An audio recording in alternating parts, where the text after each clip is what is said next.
स्थापकाय च धर्मस्य सर्वधर्मस्वरूपिणे अवतार वरिष्ठाय रामकृष्णाय ते नमः।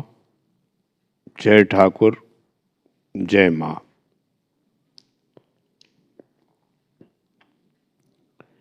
श्री रामकृष्ण देव तथा ईश्वर चंद्र विद्यासागर। आज शनिवार है, श्रावण कृष्णा षष्ठी, 5 अगस्त 1882। दिन के 4 बजे होंगे।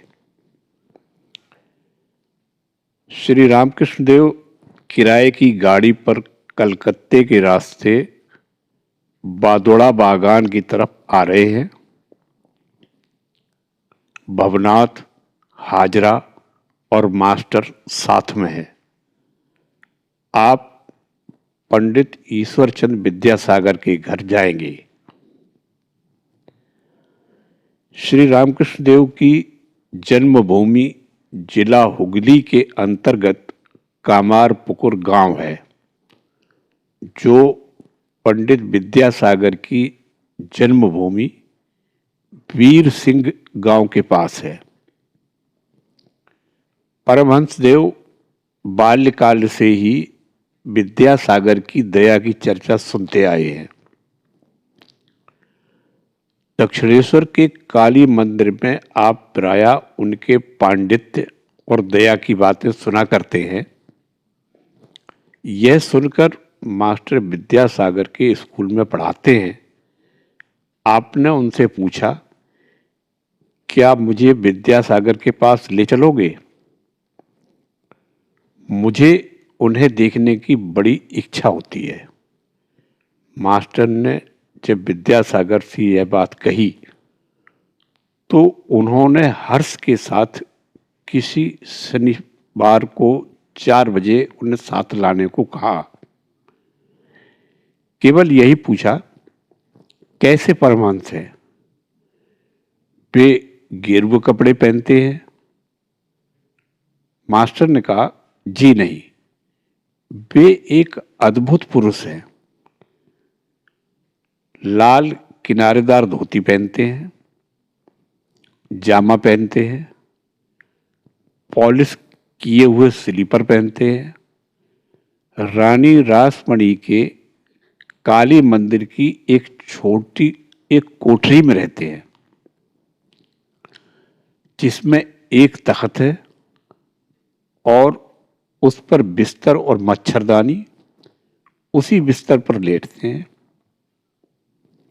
कोई बाहरी मेष तो नहीं है, पर सिवाय ईश्वर के और कुछ नहीं जानते।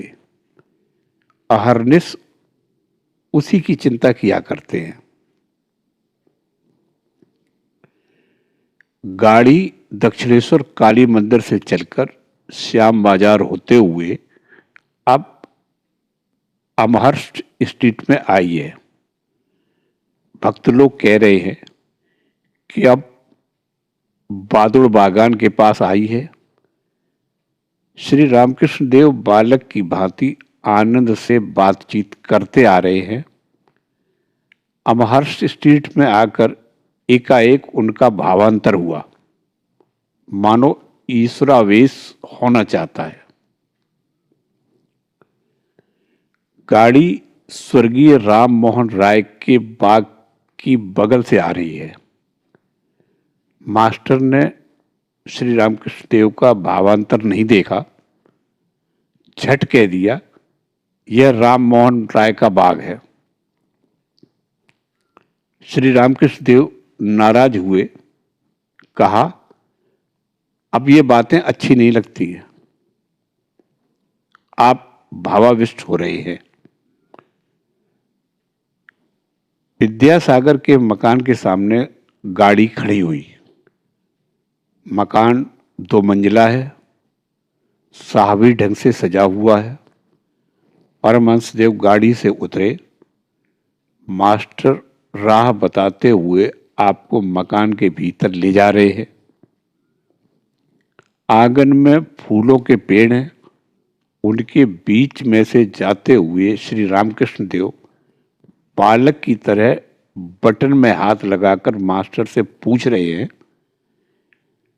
जामे के बटन खुले हुए हैं, इसमें कोई हानि तो नहीं होगी? बदन पर एक सूती जामा है और लाल किनारे की धोती पहने हुए हैं, जिसका एक छोर कंधे पर पड़ा हुआ है। पैरों में स्लीपर हैं। मास्टर ने कहा, आप इस सब के लिए चिंता न कीजिए, आपकी कहीं कुछ त्रुटि न होगी। आपको बटन नहीं लगाना पड़ेगा। समझाने पर लड़का जैसे शांत हो जाता है, आप भी वैसे ही शांत हो गए।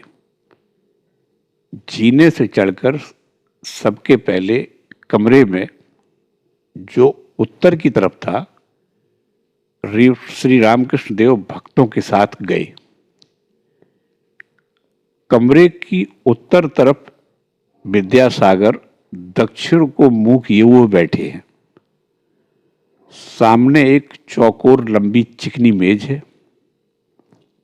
इसी के पूर्व एक बेंच है। मेज के दक्षिण तथा पश्चिम तरफ कई कुर्सियां हैं। विद्यासागर दो एक मित्रों से बातचीत कर रहे हैं। श्री रामकृष्ण देव के प्रवेश करते ही विद्यासागर ने खड़े होकर उनका स्वागत किया। श्री रामकृष्ण देव मेज के पूर्व की ओर खड़े हैं। बायां हाथ मेज पर है, पीछे वह बेंच है। विद्यासागर को पूर्व परिचित की भांति एकटक देखते हैं और भावावेश में हंसते हैं। विद्यासागर की उम्र 63 वर्ष के लगभग होगी। श्री रामकृष्ण देव से वे 16-17 वर्ष बड़े होंगे। मोटी धोती पहने हुए हैं, पैरों में स्लीपर और बदन में एक हाथ कटा फलालेन का कुर्ता। सिर का निचला हिस्सा चारों तरफ उड़ियों की तरह मुड़ा हुआ है। बोलने के समय उज्जवल दांत नजर आते हैं। वे सबके सब नकली है। सिर खूब बड़ा है, ललाट ऊंचा है और कद कुछ छोटा। ब्राह्मण है, इसीलिए गले में जनेऊ है। विद्यासागर के गुणों का अंत नहीं। विद्यानुराग, सब जीवों पर दया, स्वाधीन प्रियता, मातृशक्ति तथा मानसिक बल आदि बहुत से गुण उनमें कूट कूट कर भरे हुए हैं। श्री रामकृष्ण देव भावाविष्ट हो रहे हैं और थोड़ी देर के लिए उसी दशा में खड़े हैं। भाव संभालने के लिए बीच बीच में कहते हैं, पानी पीऊंगा। इस बीच में घर के लड़के और आत्मीय बंधु भी आकर खड़े हो गए। श्री रामकृष्ण देव भावाविष्ट होकर बेंच पर बैठते हैं। एक 17-18 वर्ष का लड़का उस पर बैठा है। विद्यासागर के पास सहायता मांगने आया है। परमहंस देव भावाविष्ट हैं। ऋषि की अंतर्दृष्टि लड़के के मनोभाव सब ताड़ गई। आप कुछ सरक कर बैठे और भावावेश में कहा, मां, इस लड़के की संसार में बड़ी आसक्ति है और तुम्हारे अविद्या के संसार पर। यह अविद्या का लड़का है। जो ब्रह्म विद्या के लिए व्याकुल नहीं है, केवल अर्थकरी विद्या का उपार्जन करना उसके लिए व्यर्थ है। कदाचित आप यही कह रहे हैं। विद्यासागर ने व्यग्र होकर किसी से पानी लाने को कहा और मास्टर से पूछा, कुछ मिठाई लाऊं, क्या ये खाएंगे? मास्टर ने कहा, जी हाँ, ले आइए। विद्यासागर जल्दी भीतर से कुछ मिठाइयां लाए और कहा कि ये बर्दवान से आई है। श्री रामकृष्ण देव को कुछ खाने को दी गई। हाजरा और भवनाथ ने भी कुछ खाई। जब मास्टर की पारी आई तो विद्यासागर ने कहा, यह तो घर ही का लड़का है, उसके लिए चिंता नहीं। श्री रामकृष्ण देव एक भक्त लड़के के बारे में विद्यासागर से कह रहे हैं जो सामने बैठा था। आपने कहा, यह लड़का बड़ा अच्छा है, इसके भीतर सार है, जैसे फल्गु नद।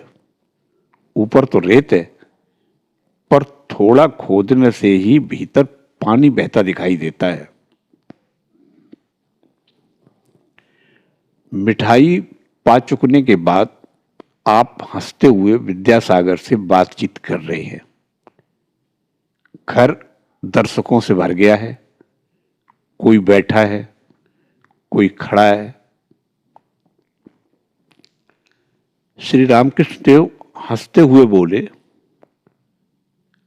आलू परवल सिद्ध होने से नरम हो जाता है, सो तुम भी बहुत नरम हो, तुम्हारी ऐसी दया। हंसते हुए विद्यासागर हंसते हुए बोले, पीसा उड़द तो सिद्ध होने पर सख्त हो जाता है। सब हंसने लगे। श्री रामकृष्ण देव बोले, तुम वैसे क्यों होने लगे? खाली पंडित कैसे है? मानो एक पके फल का अंश जो अंत तक कठिन ही रह जाता है। वे न इधर के हैं न उधर के।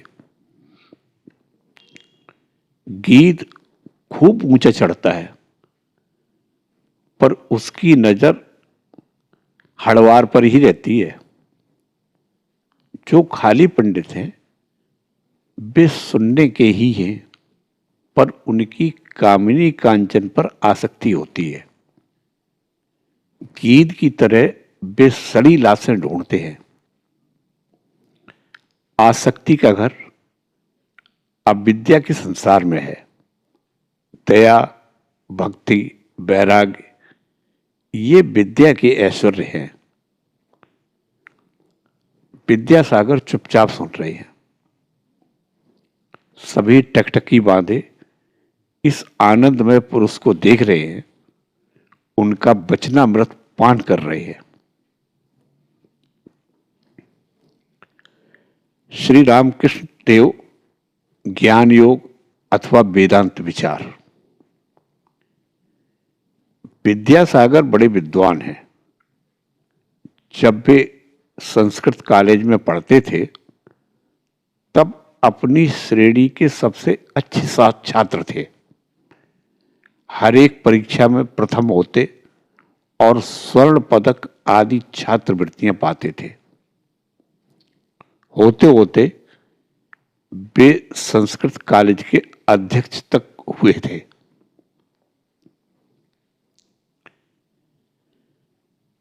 विद्यासागर किसी को धर्म शिक्षा नहीं देते थे। वे दर्शन आदि ग्रंथ पढ़ चुके थे। मास्टर ने एक दिन उनसे पूछा, आपको हिंदू दर्शन कैसे लगते हैं? उन्होंने जवाब दिया, मुझे यही मालूम होता है कि वे जो चीज समझाने गए उसे समझा न सके। वे हिंदुओं की भांति श्राद्धादि सब धर्मानुष्ठान करते थे, गले में जनेऊ धारण करते थे, अपनी भाषा में पत्र लिखते थे, उनमें सबसे पहले श्री हरि शरणम लिखते थे।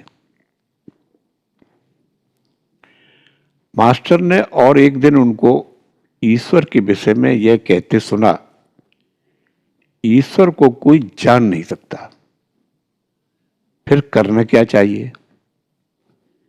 मेरी समझ में हम लोगों को ऐसा कर होना चाहिए कि यदि सब कोई वैसे हो तो यह पृथ्वी स्वर्ग बन जाए। हर एक को ऐसी चेष्टा करनी चाहिए कि जिससे जगत का भला हो। विद्या और अविद्या की चर्चा करते हुए श्री रामकृष्ण देव ब्रह्म ज्ञान की बात उठा रहे हैं। विद्यासागर बड़े पंडित हैं, शायद षट दर्शन पढ़कर उन्होंने देखा है कि ईश्वर के विषय में कुछ भी जानना संभव नहीं। श्री रामकृष्ण देव बोले, ईश्वर ब्रह्म विद्या और अविद्या दोनों के परे हैं, वह मायातीत हैं। इस जगत में विद्या माया और अविद्या माया दोनों हैं। ज्ञान भक्ति भी है और साथ ही कामिनी कांचन भी है, सत भी है और असत भी, भला भी है और बुरा भी, परंतु ब्रह्म निर्लिप्त है। भला बुरा जीवों के लिए है, सत असत जीवों के लिए है। इससे ब्रह्म को कुछ हानि नहीं होती। जैसे दीप के सामने कोई भागवत पढ़ रहा है और कोई जाल रच रहा है, पर दीप निर्लिप्त है। सूर्य शिष्ट पर भी प्रकाश डालता है और दुष्ट पर भी। यदि कहो कि दुख, पाप, अशांति ये सब फिर क्या है, तो जवाब उसका यह है कि वे सब जीवों के लिए हैं। ब्रह्म निर्लिप्त है। सांप में विष है, औरों को डसने से वे मर जाते हैं, पर सांप को उससे कोई हानि नहीं होती। ब्रह्म अनिर्वचनीय है, अव्यपदेश्यम। ब्रह्म क्या है सो मुंह से नहीं कहा जा सकता। सभी चीजें झूठी हो गई हैं। वेद, पुराण, तंत्र, षट दर्शन सब झूठे हो गए हैं, मुंह से पढ़े गए हैं, मुंह से उच्चारित हुए हैं, इसी से झूठे हो गए। पर केवल एक वस्तु झूठी नहीं हुई है, वह वस्तु है ब्रह्म। ब्रह्म क्या है यह आज तक कोई मुंह से नहीं कह सका। विद्यासागर मित्रों से बोले, वाह, यह तो बड़ी सुंदर बात हुई। आज मैंने एक नई बात सीखी। श्री रामकृष्ण देव बोले, एक पिता के दो लड़के थे। ब्रह्म विद्या सीखने के लिए पिता ने लड़कों को आचार्य को सौंपा। कई वर्ष बाद वे गुरु गृह से लौटे, आकर पिता को प्रणाम किया। पिता की इच्छा हुई कि देखें इन्हें कैसा ब्रह्म ज्ञान हुआ। बड़े बेटे से उन्होंने पूछा, बेटा तुमने तो सब कुछ पढ़ा है, अब बताओ ब्रह्म कैसा है। बड़ा लड़का वेदों से बहुत से श्लोकों की आवृत्ति करते हुए ब्रह्म का स्वरूप समझाने लगा। पिता चुप रहे। जब उन्होंने छोटे लड़के से पूछा तो वह सिर झुकाए चुप रहा। मुंह से बात न निकली। तब पिता ने प्रसन्न होकर छोटे लड़के से कहा, बेटा तुम ही ने कुछ समझा है, ब्रह्म क्या है यह मुंह से नहीं कहा जा सकता। मनुष्य सोचता है कि हम ईश्वर को जान गए। एक चींटी चीनी के पहाड़ को गई थी, एक दाना खाकर उसका पेट भर गया और दूसरा दाना मुंह में लिए अपने डेरे को जाने लगी। जाते समय सोच रही है, अब की बार आकर समूचे पहाड़ को ले जाऊंगी। क्षुद्र जीव यही सब सोचते हैं। वे नहीं जानते कि ब्रह्म वाक के मन के अतीत है। कोई हो वह कितना ही बड़ा क्यों न हो, ईश्वर को जान थोड़े ही सकता है। सुखदेव आदि मानो बड़े चीते हैं। चीनी के 8-10 दाने मुंह में ले लें और क्या। वेद पुराणों में जो ब्रह्म के विषय में कहा गया है वह किस ढंग का कथन है, सो सुनो। एक आदमी के समुद्र देखकर लौटने पर यदि कोई उससे पूछे कि समुद्र कैसा है, तो वह जैसे मुंह बाए कहता है, आह क्या देखा, कैसी लहरें, कैसी आवाज। बस ब्रह्म का वर्णन भी वैसा ही है। वेदों में लिखा है वह आनंद स्वरूप है, सच्चिदानंद। सुखदेव आदि ने यह ब्रह्म सागर किनारे पर खड़े होकर देखा और छुआ था। किसी के मतानुसार वे इस सागर में उतरे नहीं। इस सागर में उतरने से फिर कोई लौट नहीं सकता। समाधिस्थ होने से ब्रह्म ज्ञान होता है, ब्रह्म दर्शन होता है। उस दशा में विचार बिल्कुल बंद हो जाता है। आदमी चुप हो जाता है। ब्रह्म कैसी वस्तु है यह मुंह से बताने की सामर्थ्य नहीं रहती। एक नमक का पुतला समुद्र नापने गया। सब हंसते हैं। पानी कितना गहरा है उसकी खबर देना चाहा, पर खबर देना उसे नसीब न हुआ। वह पानी में उतरा और गल गया। बस फिर खबर कौन दे। किसी ने प्रश्न किया, क्या समाधिस्थ पुरुष जिनको ब्रह्म ज्ञान हुआ है वे फिर बोलते नहीं? श्री रामकृष्ण देव विद्यासागर आदि से बोले, लोक शिक्षा के लिए शंकराचार्य ने विद्या का अहम रखा था।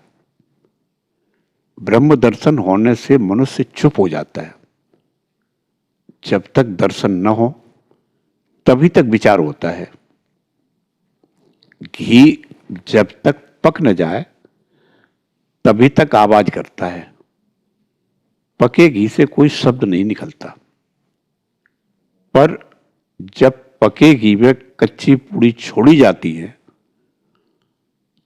तो फिर एक बार वैसा ही शब्द निकलता है।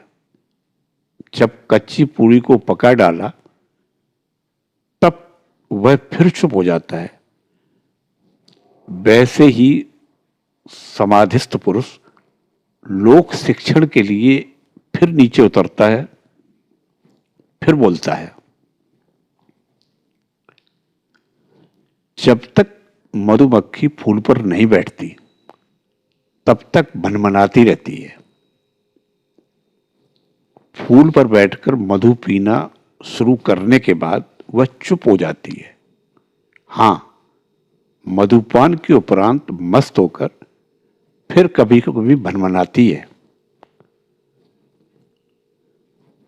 तालाब में घड़ा भरते समय भक भक आवाज होती है, घड़ा भर जाने के बाद फिर आवाज नहीं होती है। सब हंसते हैं। हां, यदि एक घड़े से पानी दूसरे में डाला जाए तो फिर शब्द होता है।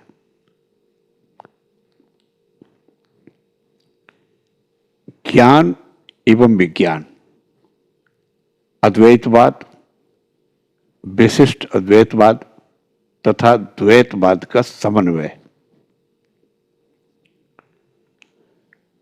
श्री रामकृष्ण देव बोले, ऋषियों को ब्रह्म ज्ञान हुआ था, विषय बुद्धि का लेस मात्र रहते यह ब्रह्म ज्ञान नहीं होता। ऋषि लोग कितना परिश्रम करते थे, सवेरे आश्रम से चले जाते थे, दिन भर अकेले ध्यान चिंता करते और रात को आश्रम में लौटकर कुछ फल मूल खाते थे। देखना, सुनना, छूना, इन सब विषयों से मन को अलग रखते थे, तब कहीं उन्हें ब्रह्म का बोध होता था। कलयुग में लोगों के प्राण अन्न पर निर्भर हैं, देहात्म बुद्धि जाती नहीं। इस दशा में सोहम, मैं ब्रह्म हूं, कहना अच्छा नहीं। सभी काम किए जाते हैं, फिर मैं ही ब्रह्म हूं यह कहना ठीक नहीं।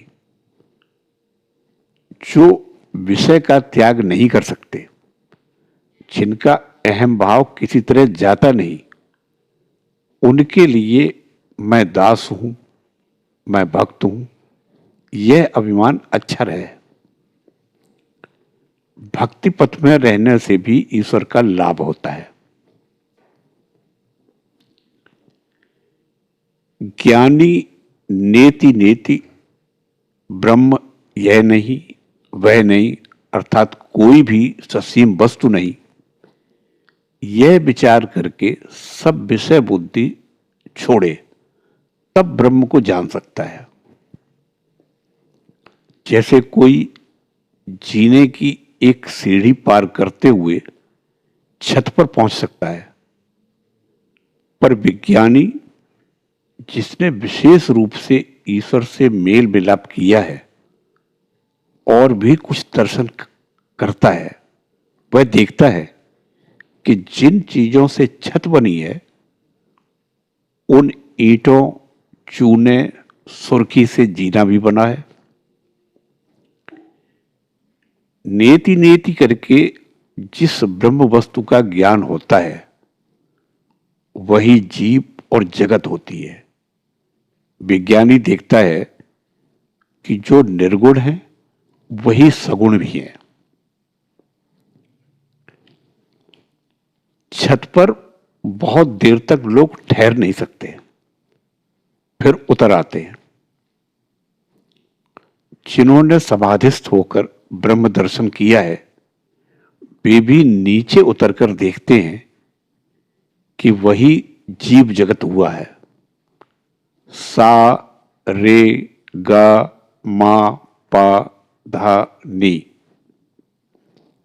नी में चरम भूमि में बहुत देर तक नहीं रहा जाता, अहम नहीं बैठता। तब मनुष्य देखता है कि ब्रह्म ही मैं, जीव, जगत सब कुछ हुआ है। इसी का नाम विज्ञान है। ज्ञानी की राह भी राह है, ज्ञान भक्ति की राह भी राह है, फिर भक्ति की भी राह एक राह है। ज्ञान योग भी सत्य है और भक्ति पथ भी सत्य है। सभी रास्ते से ईश्वर के समीप जाया जा सकता है। ईश्वर जब तक जीवों में मैं यह बोध रखता है, तब तक भक्ति पथ ही सरल है। विज्ञानी देखता है कि ब्रह्म अटल, निष्क्रिय, सुमेरवत है। यह संसार उसके सत्व, रज और तम, इन 3 गुणों से बना है, पर वह निर्लिप्त है। विज्ञानी देखता है कि जो ब्रह्म है वही भगवान है, जो गुणातीत है वही षडैश्वर्यपूर्ण भगवान है। ये जीव और जगत, मन और बुद्धि, भक्ति, वैराग्य और ज्ञान, सब उसके ऐश्वर्य हैं। जिस बाबू के घर द्वार नहीं है, या तो बिक गया, वह बाबू कैसा। सब हंसते हैं। ईश्वर षडैश्वर्यपूर्ण है। यदि उसके ऐश्वर्य न होता तो कौन उसकी परवाह करता। सब हंसने लगे। शक्ति विशेष। देखो ना, यह जगत कैसा विचित्र है। कितने प्रकार की वस्तुएं, चंद्र, सूर्य, नक्षत्र, कितने प्रकार के जीव इसमें हैं। बड़ा, छोटा, अच्छा, बुरा, किसी में शक्ति अधिक है, किसी में कम। विद्यासागर बोले, क्या ईश्वर ने किसी को अधिक शक्ति दी है और किसी को कम? श्री रामकृष्ण देव बोले, वह विभु के रूप में सब प्राणियों में है, चींटियों तक में है, पर शक्ति का तारतम्य होता है। नहीं तो क्यों कोई 10 आदमियों को हरा देता है और कोई एक ही आदमी से भागता है। और ऐसा न हो तो भला तुम्हें ही हम क्यों मानते हैं? क्या तुम्हारे 2 सींग निकले हैं? सभी हंसने लगे। औरों की अपेक्षा तुम में अधिक दया है, विद्या है, इसीलिए तुमको लोग मानते हैं और देखने आते हैं। क्या यह बात नहीं मानते हो? विद्यासागर मुस्कुराते हैं। श्री रामकृष्ण देव बोले, केवल पंडिताई में कुछ नहीं है। लोग किताबें इसलिए पढ़ते हैं कि वे ईश्वर लाभ में सहायता करेंगी, उनमें ईश्वर का पता लगेगा। एक साधु की पोथी में क्या है? किसी ने पूछा। साधु ने उसे खोल कर दिखाया। हर एक पन्ने में ओम राम लिखा था और कुछ नहीं। गीता का अर्थ क्या है? उसे 10 बार कहने से जो होता है वही। 10 बार गीता गीता कहने से त्यागी त्यागी निकल आता है। गीता यह शिक्षा दे रही है कि हे जीव, तू सब छोड़कर ईश्वर लाभ की चेष्टा कर। कोई साधु हो चाहे गृहस्थ, मन से सारी आसक्ति दूर करनी चाहिए। जब चैतन्य देव दक्षिण में तीर्थ भ्रमण कर रहे थे तो उन्होंने देखा कि एक आदमी गीता पढ़ रहा है, एक दूसरा आदमी थोड़ी दूर बैठे उसे सुन रहा है और सुनकर रो रहा है, आंखों से आंसू बह रहे हैं। चैतन्य देव ने पूछा, क्या तुम यह सब समझ रहे हो? उसने कहा, प्रभु, इन श्लोकों का अर्थ तो मैं नहीं समझता। उन्होंने पूछा, तो रोते क्यों हो? भक्त ने जवाब दिया, मैं देखता हूं कि अर्जुन का रथ है और उसके सामने भगवान और अर्जुन बातचीत कर रहे हैं। बस यही देखकर मैं रो रहा हूं। भक्ति योग का रहस्य। श्री रामकृष्ण देव बोले, विज्ञानी क्यों भक्ति लिए रहते हैं? इसका उत्तर यह है कि मैं नहीं दूर होता। समाधि अवस्था में दूर तो होता है, परंतु फिर आ जाता है। साधारण जीवों का अहम नहीं जाता। पीपल का पेड़ काट डालो, फिर उसके दूसरे दिन अंकुर निकल आता है। ज्ञान लाभ के बाद भी न जाने कहां से मैं फिर आ जाता है। स्वप्न में तुमने बाघ देखा, इसके बाद जागे तो भी तुम्हारी छाती धड़कती है। जीवों को जो दुख होता है, मैं से ही होता है। बैल हम्बा हम्बा बोलता है, इसी से तो इतनी यातना मिलती है। हल में जोता जाता है, वर्षा और धूप सहनी पड़ती है, और फिर कसाई लोग काटते हैं। चमड़े से जूते बनते हैं, ढोल बनता है, तब खूब पिटता है। सभी हंसते हैं, फिर भी निस्तार नहीं। अंत में आंतों से तांत बनती और उसे धुनिया अपने धनोहे में लगाता है, तब वह मैं नहीं कहती, तब कहती है तू तू, अर्थात तुम। जब तुम कहती है तब निस्तार होता है। हे ईश्वर, मैं दास हूं, तुम प्रभु हो। मैं संतान हूं, तुम मां हो। राम ने पूछा, हनुमान, तुम मुझे किस भाव से देखते हो? हनुमान ने कहा, राम, जब मुझे मैं का बोध रहता है, तब देखता हूं तुम पूर्ण हो, मैं अंश हूं। तुम प्रभु हो, मैं दास हूं। और राम, जब तत्व ज्ञान होता है, तब देखता हूं तुम ही मैं हो और मैं ही तुम हो। सेवक भाव ही अच्छा है। मैं जबकि हटने का ही नहीं, तो बना रहने दो साले को दास में। मैं और मेरा, ये दोनों अज्ञान है। यह भाव कि मेरा घर है, मेरे रुपए हैं, मेरी विद्या है, मेरा यह सब ऐश्वर्य है, अज्ञान से पैदा होता है।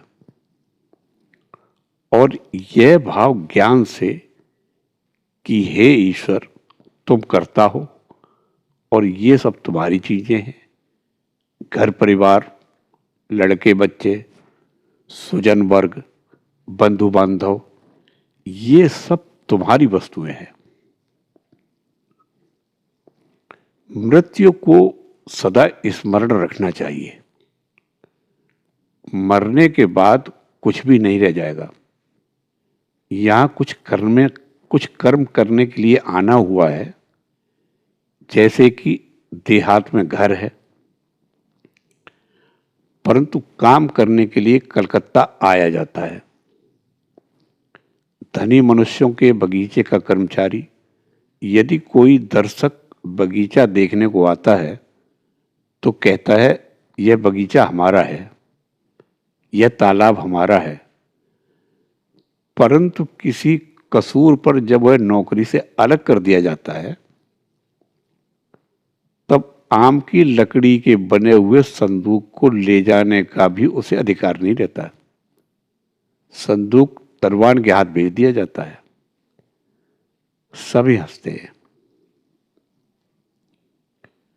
भगवान दो बातों पर हंसते हैं। एक तो जब वैद्य रोगी की मां से कहता है, मां क्या भय है, मैं तुम्हारे लड़के को अच्छा कर दूंगा। उस समय भगवान यह सोचकर हंसते हैं कि मैं मार रहा हूं और ये कहता है कि मैं बचाऊंगा। वैद्य सोचता है कि मैं करता हूं, ईश्वर करता है, यह वह भूल गया है। दूसरा अवसर वह होता है जब दो भाई रस्सी लेकर जमीन नापते हैं और कहते हैं, इधर की मेरी है, उधर की तुम्हारी। तब ईश्वर और एक बार हंसते हैं, यह सोचकर हंसते हैं कि जगत ब्रह्मांड मेरा है, पर यह कहते हैं कि यह जगत मेरी है और यह तुम्हारी। उपास्य, विश्वास और भक्ति। श्री रामकृष्ण देव बोले, उन्हें क्या कोई विचार द्वारा जान सकता है? दास होकर, शरणागत होकर उन्हें पुकारो। विद्यासागर के प्रति हंसते हुए बोले, अच्छा तुम्हारा भाव क्या है? विद्यासागर मुस्कुरा रहे हैं, कहते हैं, अच्छा यह बात आपसे किसी दिन निर्जन में कहूंगा। सब हंसने लगे। श्री रामकृष्ण देव हंसते हुए बोले, उन्हें पांडित्य द्वारा विचार करके कोई जान नहीं सकता। यह कहकर श्री रामकृष्ण देव प्रेम से मतवाले होकर गाने लगे। संगीत का मर्म यह है, कौन जानता है कि काली कैसी है, 60 दर्शनों ने उसका दर्शन नहीं पाया। मूलाधार और सहस्रार में योगी लोग सदा उसका ध्यान करते हैं। वह पद्म वन में हंस के साथ हंसी जैसे रमण करती है।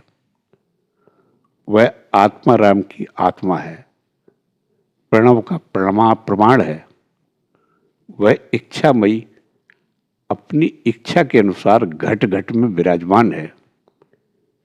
माता के जिस उदर में यह ब्रह्मांड समाया हुआ है, समझो कि वह कितना बड़ा हो सकता है।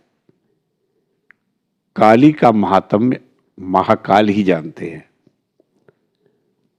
पैसा और कोई नहीं समझ सकता। प्रसाद कहता है कि मुझे तैर कर सिंधु पार करते देखा, लोग मेरे इस प्रयत्न पर हंसते हैं।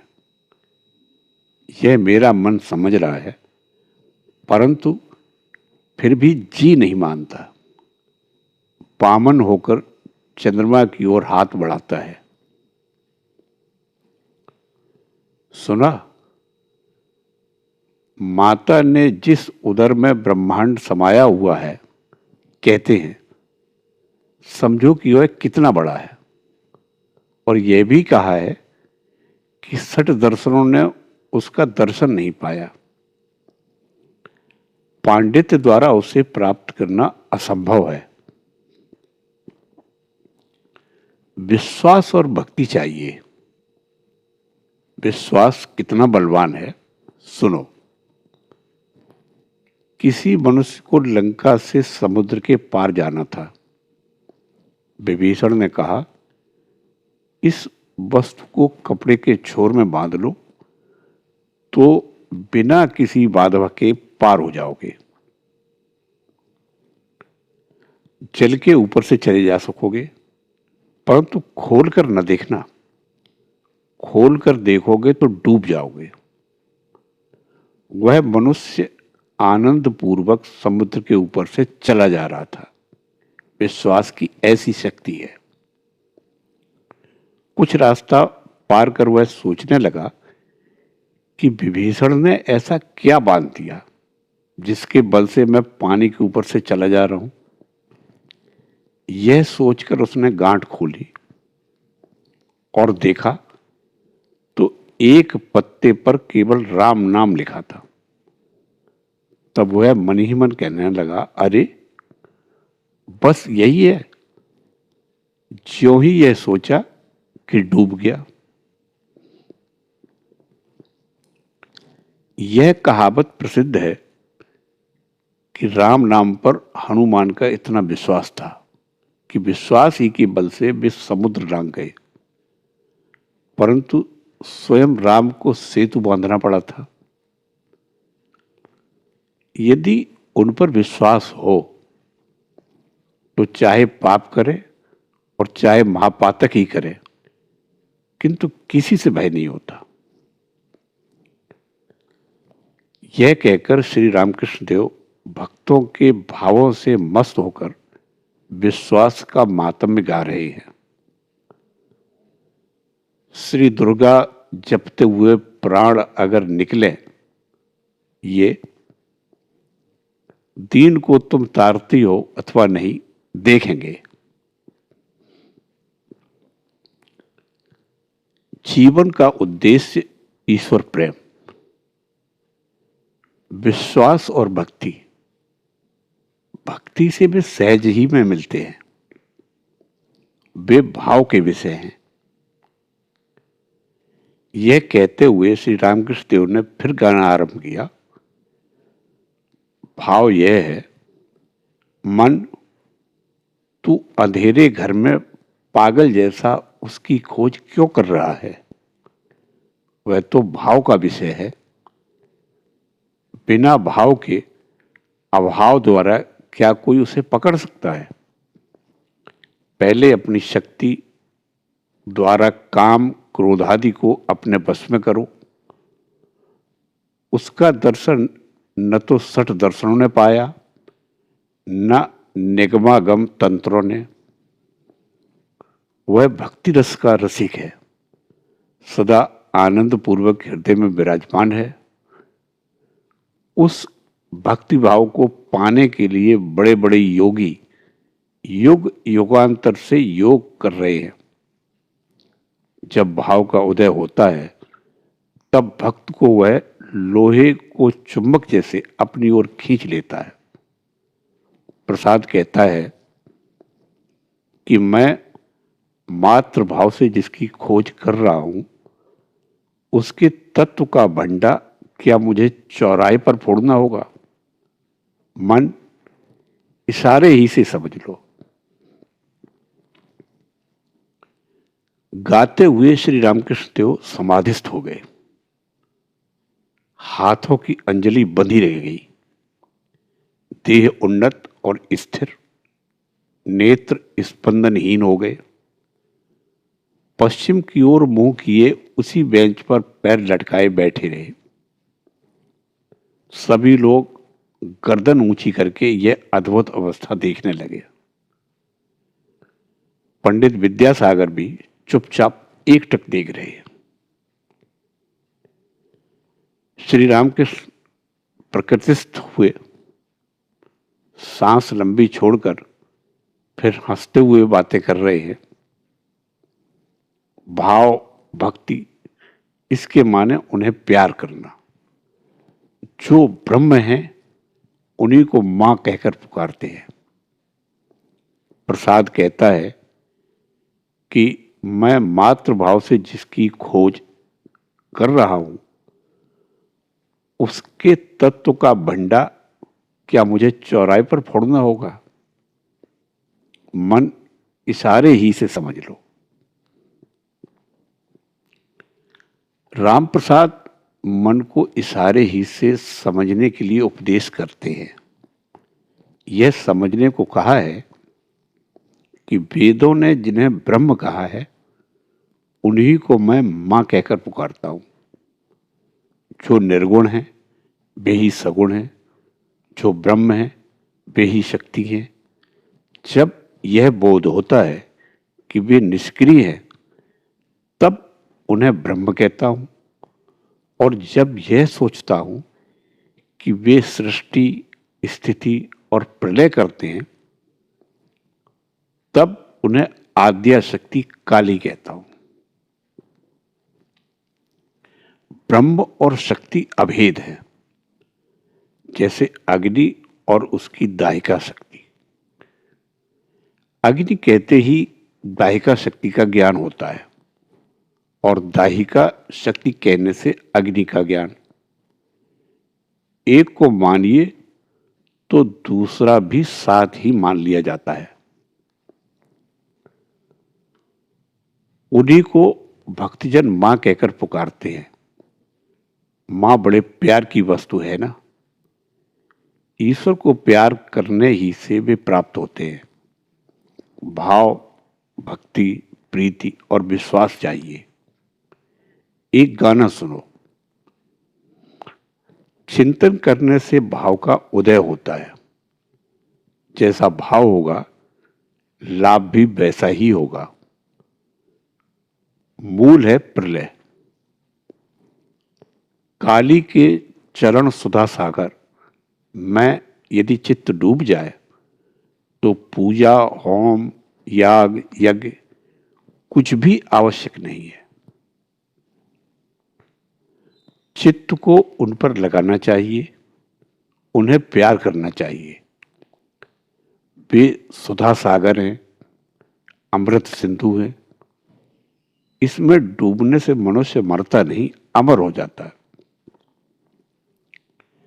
किसी किसी का यह विचार है कि ईश्वर को ज्यादा पुकारने से मस्तिष्क बिगड़ जाता है, पर बात ऐसी नहीं। यह तो सुधा समुद्र है, अमृत सिंधु है। वेदों में जिसे अमृत कहा है, उसमें डूब जाने से कोई मरता नहीं, अमर हो जाता है। पूजा, होम, याग, यज्ञ ये कुछ नहीं है। यदि ईश्वर पर प्रीति पैदा हो जाए तो इन कर्मों की अधिक आवश्यकता नहीं। जब तक हवा नहीं मिलती तभी तक पंखे की जरूरत होती है। यदि दक्षिणी हवा आप आने लगे तो पंखा रख देना पड़ता है, फिर पंखे का क्या काम। तुम जो काम कर रहे हो ये सब अच्छे कर्म है। यदि मैं करता हूं इस भाव को छोड़कर निष्काम भाव से कर सको तो और भी अच्छा है। यह कर्म करते करते ईश्वर पर भक्ति और प्रीति होगी। इस प्रकार निष्काम कर्म करते जाओ तो ईश्वर लाभ भी होगा।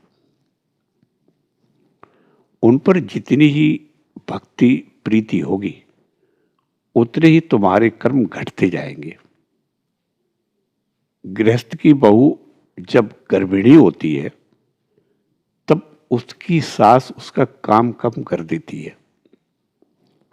10 महीने पूरे होने पर बिल्कुल काम छूने नहीं देती। उसे डर रहता है कहीं बच्चे को कोई हानि न पहुंचे, संतान प्रसव में कोई विपत्ति ना हो। तुम जो काम कर रहे हो उससे तुम्हारा ही उपकार है। निष्काम भाव से कर्म कर सकोगे तो चित्त की शुद्धि होगी। ईश्वर पर तुम्हारा प्रेम होते ही तुम उन्हें प्राप्त कर लोगे। संसार का उपकार मनुष्य नहीं करता, वे ही करते हैं। जिन्होंने चंद्र सूर्य की सृष्टि की, माता पिता को स्नेह दिया, सत्पुरुषों में दया का संचार किया और साधु भक्तों को भक्ति दी। जो मनुष्य कामना शून्य होकर कर्म करेगा वह अपना ही हित करेगा। भीतर सुवर्ण है, अभी तक तुम्हें पता नहीं मिला। ऊपर कुछ मिट्टी पड़ी है। यदि एक बार पता चल जाए तो अन्य काम घट जाएंगे। गृहस्थ की बहू के लड़का होने से वह लड़के को ही लिए रहती है। उसी को उठाती बैठाती है, फिर उसकी सास उसे घर के काम में हाथ नहीं लगाने देती। सब हंसते हैं। और भी आगे बढ़ो। लकड़हारा लकड़ी काटने गया था।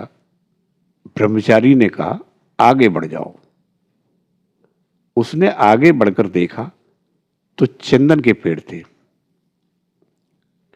फिर कुछ दिन बाद उसने सोचा कि ब्रह्मचारी ने बढ़ जाने को कहा था, सिर्फ चंदन के पेड़ तक तो जाने को कहा नहीं। आगे चलकर देखा तो चांदी की खान थी। फिर कुछ दिन बीतने पर और आगे बढ़ा और देखा तो सोने की खान मिली।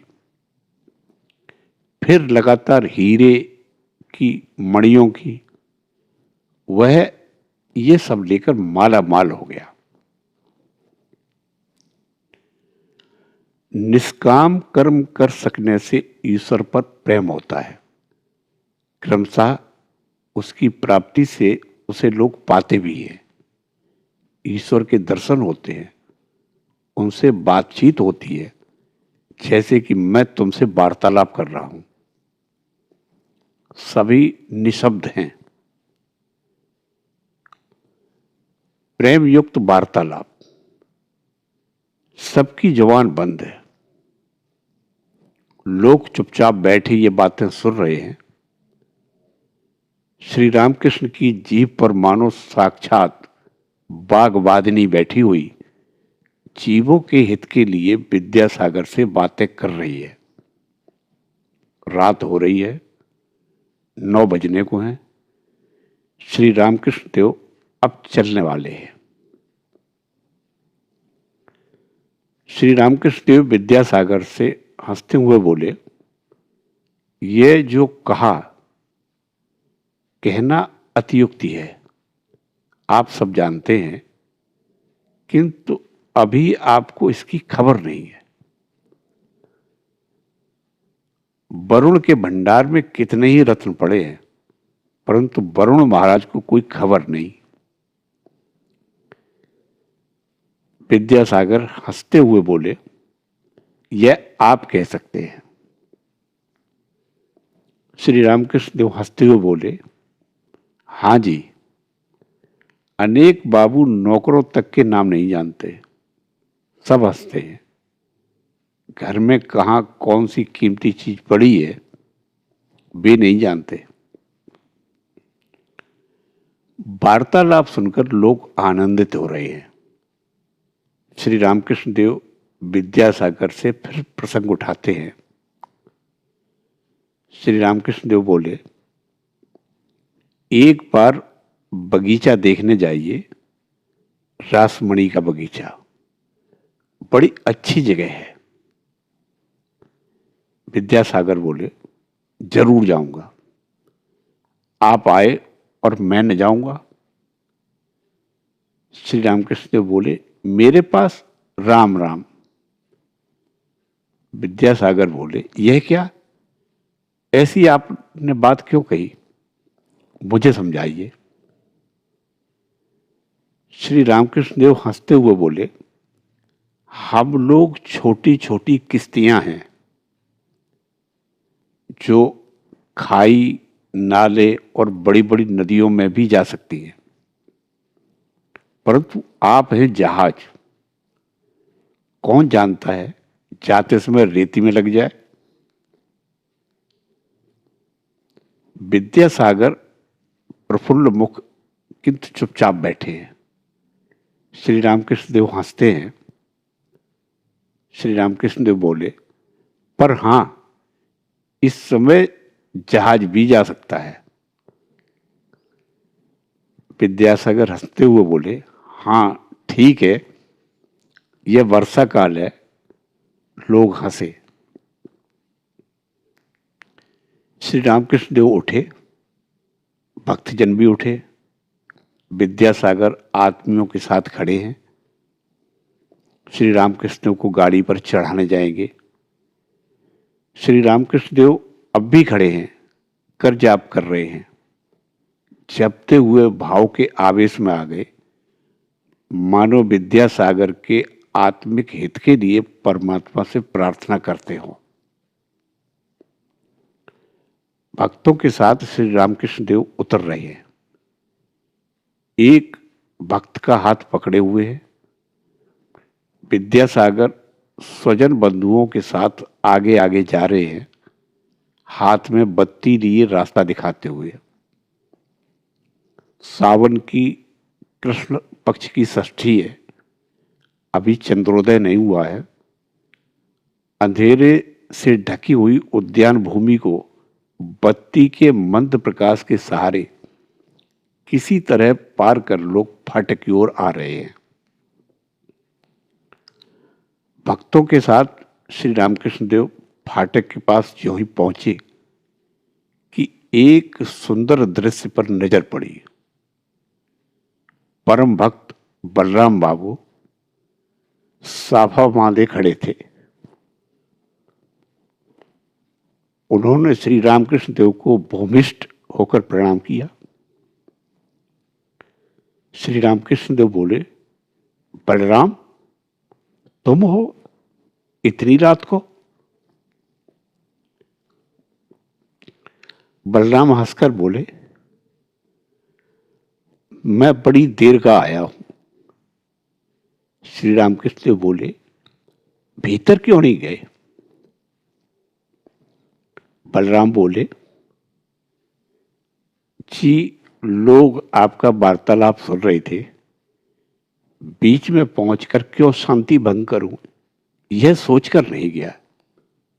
यह कहकर बलराम हंसने लगे। श्री रामकृष्ण देव भक्तों के साथ गाड़ी पर बैठ गए। विद्यासागर मास्टर से मृदु स्वरों में बोले, गाड़ी का किराया क्या दे दें? मास्टर बोले, जी नहीं, दे दिया गया है। विद्यासागर और अन्य लोगों ने श्री रामकृष्ण देव को प्रणाम किया। जय ठाकुर।